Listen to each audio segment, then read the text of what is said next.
মালদার মানিকচক গঙ্গার ঘাটে দেহ সৎকারের জন্য নতুন কাঠের চুল্লি নির্মাণের শিলান্যাস ঘিরে শুরু হয়েছে রাজনৈতিক চর্চা। মালদা জেলা পরিষদের উদ্যোগে প্রায় 51,35,704 টাকা ব্যয়ে এই চুল্লি নির্মাণ করা হবে।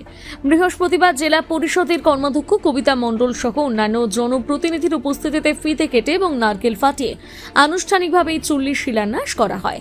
উল্লেখ্য, 2021 সালে একই শ্মশান ঘাটে তৎকালীন কংগ্রেস সাংসদ আবু হাসেন খান চৌধুরী এবং কংগ্রেস বিধায়ক মতাকিন আলমের উদ্যোগে একটি বায়োগ্যাস চুল্লি নির্মাণ ও উদ্বোধন করা হয়েছিল, কিন্তু উদ্বোধনের পর থেকে রক্ষণাবেক্ষণের অভাবে সেই চুল্লি বিকল হয়ে পড়ে বলে অভিযোগ। কংগ্রেসের দাবি, প্রশাসনের কাছে একাধিকবার সেটি সচল করার আবেদন জানানো হলেও কোনো পদক্ষেপ নেওয়া হয়নি। এ বিষয়ে ব্লক কংগ্রেস সভাপতি মতিউর রহমান জানান, দেখুন, 2016 সালে আমাদের বিধায়ক এখানে নির্বাচিত হওয়ার পরে আমরা 2021 সালে আমাদের সাংসদ লালুবাবু এবং প্রাক্তন আমাদের বিধায়ক মতাকিন আলমের ফান্ড থেকে মানিকচক ঘাটে মানুষের দীর্ঘদিনের ডিমান্ড ছিল যাতে একটা চুল্লি হয়। সেই ডিমান্ডকে সামনে রেখে আমাদের বিধায়ক এবং সাংসদ সাহেব আমাদের ফান্ড অ্যালটমেন্ট করে একটা বায়োগ্যাস চুল্লি আমরা এখানে স্থাপিত করেছিলাম। আমরা সেই চুল্লি সেখানে আমাদের রেডি হওয়ার পরে, উদ্বোধন হওয়ার পরে আমরা সেখানে প্রায় 75 থেকে 80টা বডি আমাদের জানানো হয়েছিল। সেই সময় বলা হয়েছিল যে বডিটা যখন জ্বলবে, যখন রানিং থাকবে, তখন তারপরে আমরা হ্যান্ডওভার নিয়ে আমরা কোনো সংস্থাকে দিয়ে আমরা সেটাকে আবার চালাবো। আমরা সেই মতো সেখানে অনেকগুলো বডি জ্বালানোর পরে আমরা বিডিও সাহেবের কাছে আমরা অনেকবার আমরা লিখিত দিয়েছি, বলেছি। ডিএম সাহেবকে বলার পরে সেই চুল্লিটাকে হ্যান্ডওভার নেয়নি। হ্যান্ডওভার নেওয়ার কারণে কী হচ্ছে, দীর্ঘদিন তারপরে একটা বন্যা হলো। বন্যার সময় কী হলো, সেটা এখান থেকে কিছু জিনিস সরঞ্জামগুলো চুরি হয়ে গেছে।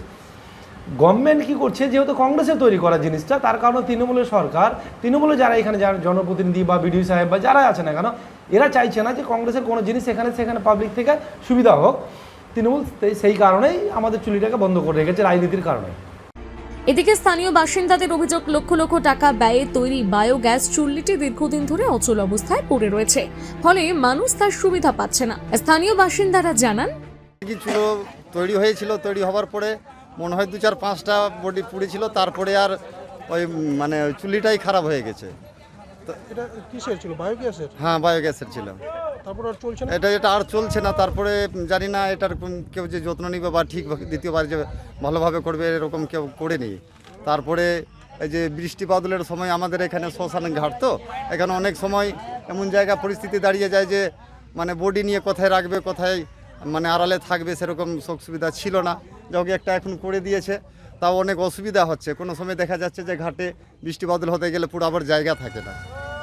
একটা চুল্লির বিশেষ প্রয়োজনে যে মানিকচক ঘাটের নামটা আপনি বহুদূর পর্যন্ত জানবেন, কিন্তু যেরকম দেহ আসে অনেক আছে। তো কোথা থেকে আসে দেহ? কোথায়গুলো আছে আমাদের মানিকচক থানা থেকে শুরু করে আপনার রতুয়া থানা থেকে শুরু করে এমনকি মালদা থেকেও আসে।